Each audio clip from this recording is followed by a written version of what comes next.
Coming now in an all new epic Let's Talk series, we have Forever Collector, Nas AH, The Dawn, and RJ Zards.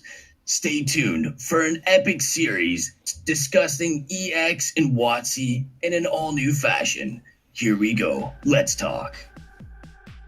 What's up, guys? It's Pokemon for Days here, and today we have Let's Talk episode 4 on Uncut, EX series, and Rarity of Sealed Pokemon. On the line, I got with me RJ Zards, Lewis the Don, and Carlos Forever Collector. What's up, guys? How you doing, man? Hope What's going on, man? How are you? Today on the topic, we are talking about EX boxes and how these boxes are compared to many other boxes in the Pokemon world, how difficult these boxes are to obtain, and actually when you compare it to Wizards of the Coast, which boxes is actually worth picking up add to your private collection, or which boxes is worth investing your money in. This is all private opinions and based on many years of collecting and being a part actively of the hobby. If you collect collectively take my experience and investment of time in the hobby and everyone else with me today, it's well over 15 years in this specific hobby, and I think we have maybe an idea or two about our opinions on the specific topic. For me, let's start about talking about EX series as a whole. For me, it's definitely an era that many people are not familiar with. I don't know what you guys think. Lewis? I feel like a lot of the EX sets, specifically that don't have gold stars in them, are definitely overlooked. But I'll be honest with you, I feel like ever since gold stars, just started booming. At one point the gold stars were in a huge bubble. And I feel like, with time, the gold stars have just continued to climb in value and scarcity. And definitely when we're talking about scarcity with a specific, rarity type, definitely gold stars are by far the hardest cards to hit. The hardest, 100%. Highest rarity to hit. More difficult to hit than shinings, more difficult to hit than crystals. I just feel like in general, a lot of people not necessarily overlook them, it's probably just not their thing. So for me, EX series is everything. And I feel like, with the market now, the way box prices are rising, it's, even your lower tier EX boxes are more difficult to find than the majority of the WotC series boxes. So definitely EX series, by far the scarcest era, sealed product wise, in my opinion, for Pokemon. So 100%. Absolutely. What do you think, RJ? I think he's absolutely hitting 110 on what he said there. The fact that the EXs in the EX series, the gold stars are, what is the ratio? 1 and 2? Yeah, One and two One and- boxes. boxes, something like that. Aren't there Depending any- on- One and two boxes. Normally, Power Keepers is the only set that is a little bit bending that with about 2 and 3. Right. Not to mention the fact that the sets themselves were very notorious for the edge silvering, similar to Neo Destiny. So if you do end up opening that crazy gold star, I mean, the chances on pulling that 10 quality card are even slimmer because they're notorious for that edge whiting. Corners usually have flaws. The corners weren't cut very nicely during the set production.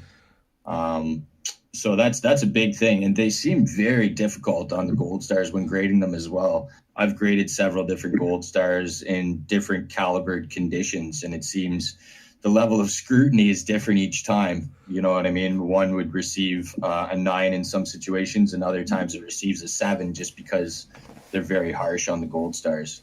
100%. Now, when it comes to the value in terms of the boxes, in my mind, they kind of just saw their last rise within, I would say, the last 6 month period. We saw a lot of Gold Star EX series boxes take a significant rise. I think this is the time of WotC is to come into play for the next probably, I'm going to say 4 to 5 months. You'll see the EX series kind of slow up and then all of a sudden just go nuts. And the EX series is going to take a precedence over WotC in another little bit. But I do believe it just had its chance, and it shone like a mother could be there. Try to keep things kosher there with my terminology. But anyways, it shone. I believe EX series is an amazing series, and it's definitely been everything that everybody's been looking forward to in the past 6 months. And it seems that WotC's just getting a little bit of time in that kind of spotlight, if you will. And then EX is going to pick right up again. I'm telling you, watch out, Christmas time. EX series is going to be very expensive stuff. 100%. What do you think, Carlos? Just to touch on, what RJ said is that EX series just had their rise, and now they've settled while WotC has been taking a major rise. And like I said before, it's mainly seen just because of the major box breaks. I'd say within the last year, WotC has been broken at least, 100 to 200 times. And when you take that many boxes off the market permanently, you're going to see boxes be scarcer and packs be scarcer. And when you see that with EX series, it's mostly with Deoxys and the higher end Gold Stars, Team Rocket Returns, which I own both sets very proudly. And that's just a beautiful thing about the EX sets is that they are so rare, and you don't see them box broken very often. You don't even see them for sale. And when they are for sale, they're gobbled up immediately by the people who desire them the most. When we're talking about gold stars, do you know how many gold stars were printed? I think they are all made by the same artist, right? One specific artist that has drawn them all. Masakazu Fukuda is a person who designed all of them, and they came in, I don't even remember the first set. I think it was Power Keepers, actually. He even drew the two non-hollow ones. The ones that come from Pop Series 5. I guess that's the only two gold stars. Yeah, those ones are definitely like a whole different caliber in itself, just because those packs never came in a box. They're never weighable. That's because the gold stars in the Pop Series 5s are non-hollow, and what he mentions weighable is when somebody opens a box of Pokemon and weigh the packs and see which packs are heavy, and by that determine which packs might have the hits inside them, and weigh out basically the good packs in a box. And at that point, that's how usually people weigh out the good hollow packs out of a box. But with Pop Series 5, since the gold stars were non-hollow, the packs were non-weighable, and I think it was like 1 in 40 or 1 in 50 for the 1 in 40 Exactly. is the ratio for sure for those. So, Which, if you turn them out into like a box spread, that's about 1 in one box, 1 in 1.1 boxes. But since they were never produced in boxes and they were only given as a McDonald's promo, they are very scarce nowadays in terms of trying to find them, and expensive, which means even to go hunting for one, it's not necessarily even worth it now, because PSA 10 Espeon Gold Star is 2,300 and the Umbreon is 2,000 out of 10. yeah. And 1 in 40 at $100 a pack, that's 4,000 to find one. Yeah. And me myself, I've opened up many packs going hunting, and I've never been lucky on those. I have been lucky on the Pikachu Gold Star and the Mewtwo Gold Star, which are definitely one of my favorites from Hole and Phantoms. One of the best sets produced in EX era for sure. So going back to EX sets and EX boxes, for me personally, I would say Dragon Frontiers is one of the under most valued boxes when it comes to what you can get in a box to what it is priced at. It has seen a dramatic jump in the last 2 years where prices of the box have gone up dramatically from around $1,000 to over 5,000 nowadays to find a sealed copy of the box. I don't know what you guys think of sets and what's your opinion on the most underrated box in the EX era when it comes to Gold Star and non-Gold Star boxes. I'm gonna touch back on the whole box thing. It's very simple how scarce EX series boxes are compared to Wizards of the Coast. You can literally go on to eBay right now and you can search, Pokemon Wizards of the Coast booster boxes. Yep. And you'll get a giant list of everywhere. Neo Destiny, E series, the list is huge. Exactly. You type in EX series booster boxes and 2 Team Magma versus Team Aqua boxes up for sale. That's it. I'm not taking away from that. I'm definitely not taking away from that at any point. The availability is definitely, bar none. The EX availability is not there compared to the WotC. You're right. But I'm when I said at the beginning, if that's kind of what you're addressing, that no, I was just speaking in general. Speaking in general. At the beginning, when I said WotC is going to take its time to shine, and EX kind of just did, just meaning that it had its balancing point. It did its peak and then balanced on EX, and now WotC's doing the same. It's going to peak and then balance, and then EX will take its next kind of rising point, if you will. For sure. Because I think everybody can admit that the market focus goes in kind of one direction or another. It's never both sides of the spectrum at one point. You know what I mean? It's either WotC's hot, Nintendo, or vice versa. True. And always you're going to have your people collecting and opening your latest sets. I mean, that's just its thing on its own. Yeah, that's another beast. Exactly. Yeah, Hidden Fate, that's a different animal. Yeah, we touched on that's a different animal for a different segment, that's for sure. Yeah, that's right. We touched on Hidden Fates in episode 1, and yeah, definitely.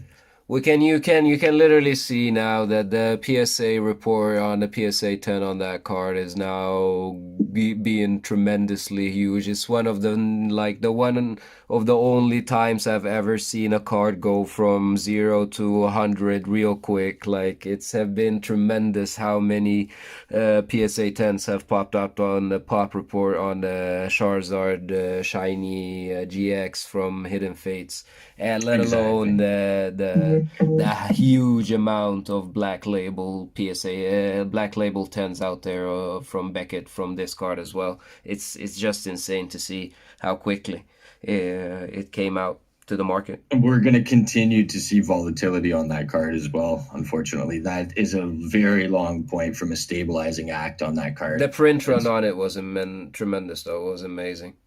Tremendous, but let's not get into Hidden Fates, because we could get right back into that. That's a whole another beast. That's true.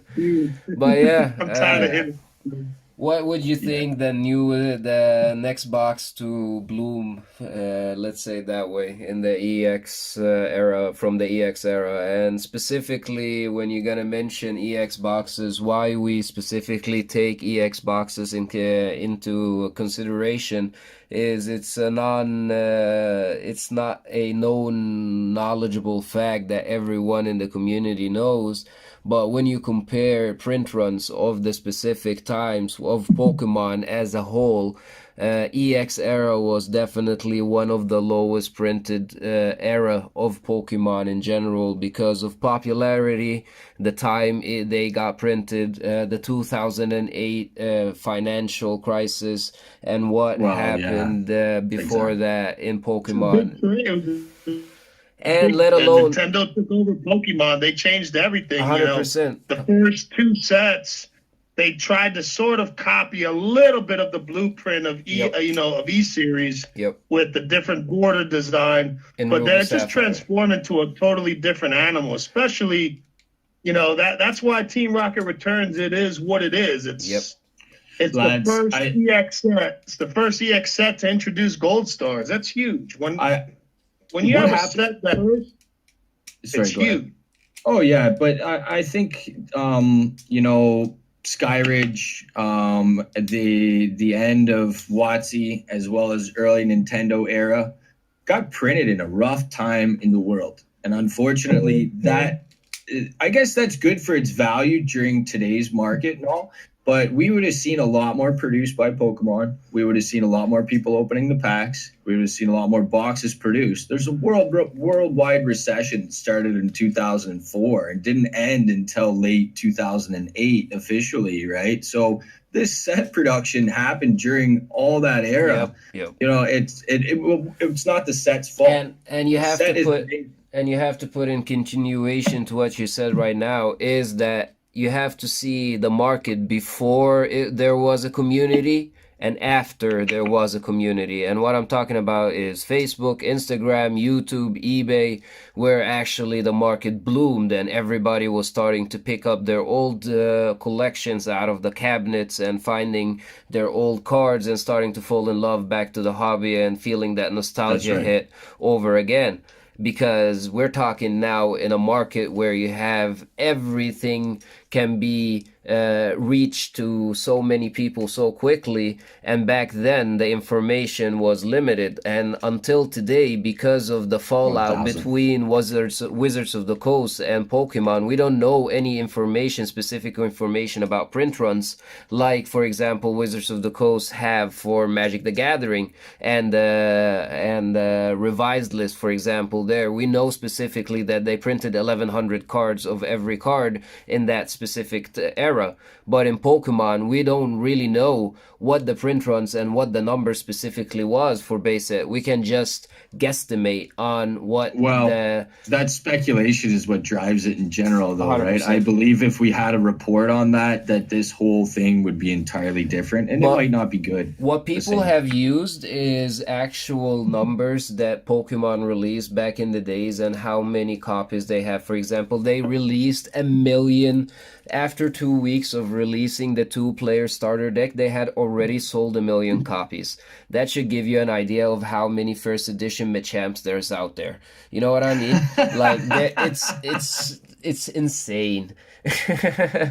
That's that, and people still until today you can go on eBay and see literally like over 10 listings of people that still think that Machamp first edition is the most rare card on the world. You know what I mean? Oh my, yes, absolutely. But yeah, EX series is, in my opinion, it's just change. It's something different. It's it's just a whole different era, a whole different vibe. It's a whole another beast. The damp reverse hollows in the set is just a great touch. It's just a great set. The artwork all around, just I love everything about it. I continue to collect it heavy. I collect WotC pretty much neck and neck, but when it comes to sealed boxes, I definitely lean more towards the EX series boxes. And again, it's all preference and opinion. I just feel like at the end of the day, if you're happy with it and you're happy with what you're collecting, at the end of the day, it really doesn't matter. So 100%. I like how when you talk to like Magic players and stuff, and you're like, "There's a reverse hollow in every pack." They're like, "What? In every pack?" Yeah, exactly. It's not comparable. We are really lucky in Pokemon compared to it, but we're still really young as a hobby in general compared to, for example, sports cards, hockey, baseball, Magic the Gathering, and many other TCGs. So where Pokemon will be in 5 years is really difficult, but you can clearly see where it's heading already.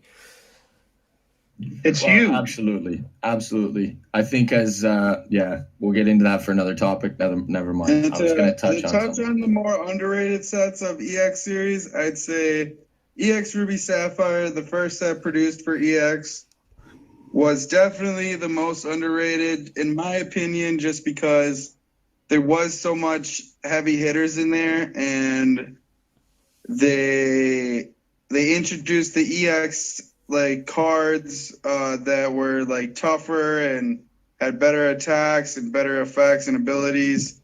And it was a wonderful time where they also started producing like championship decks, which I think EX series is really cool for that. They didn't produce that until EX series as well, which is, pretty amazing to think about. Yeah. Absolutely. I can agree with that too. But I guess you look at it in a terms of whenever you have a base set, they always are going to want to kind of thrive past that point, right? So that's your start of your building block. So that's exactly what EX Ruby Sapphire was, right? You have your starting point, and then just like Sun and Moon, I mean, base set had I know I'm talking about new stuff now, but base set didn't have much in it other than an Ultra Ball, and then you had a hyper rare Charizard and Burning Shadows, where it was just open like crazy, right? So as the sets continue, I think you see that kind of hype go towards the other promotional sets versus the base one.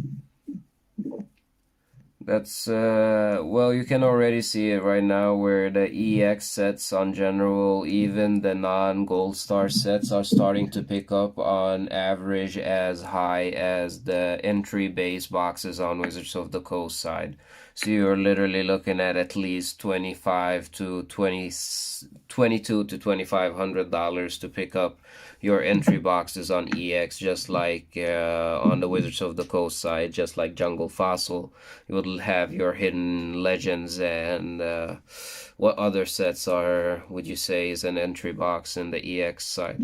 Fire Red, Leaf Green.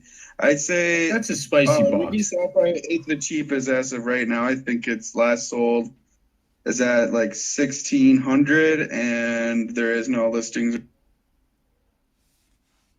And Sandstorm doesn't have a listing. Yeah. A lot of those EX boxes doesn't have EX any. and some is a Yeah, good many set. of those boxes have little to no listings on eBay or on the internet in general, and that's specifically what we're talking about, because it seems like print runs was so low and so many people played at that time and ripped packs and actually played because the gold stars were highly playable, and that like there is not much of it left sealed, and what you find sealed is either in really really really hard condition or extremely highly priced. So That's right. and every time a box sells, it Another sets a thing to new touch record. on the Ruby Sapphire, people don't realize one of the lowest printed EX boxes, EX series boxes that are out there. People don't realize that. It's definitely one of the shortest printed sets of the EX series. So I believe Ruby Sapphire is definitely, it's going to rise. I believe EX Dragon is another one that will rise. Fire Red Leaf Green, that's climbing. A lot of the non-gold star sets are definitely starting to pick up steam. It all comes down to, scarcity. 100%. So, All right, guys, I hope you enjoyed the episode. We tried to touch on as much as possible with the EX era. And please, if you have any questions for anything specifically we say throughout the video, please leave it in the comments below. Subscribe and give this video a big thumbs up. And until the next one, thank you so much for RJ Zards, the Don, Luis, and Mr. Carlos for Rever Collector to join me for another episode of this amazing lounge Let's Talk Pokemon episode. Don't forget, people, protect, respect, and collect. Hell yeah. Have a good day. Thanks for having us. I love that. All right, guys. Have a nice one. Y'all be good. Have a wonderful day. Thanks for listening, folks. Peace.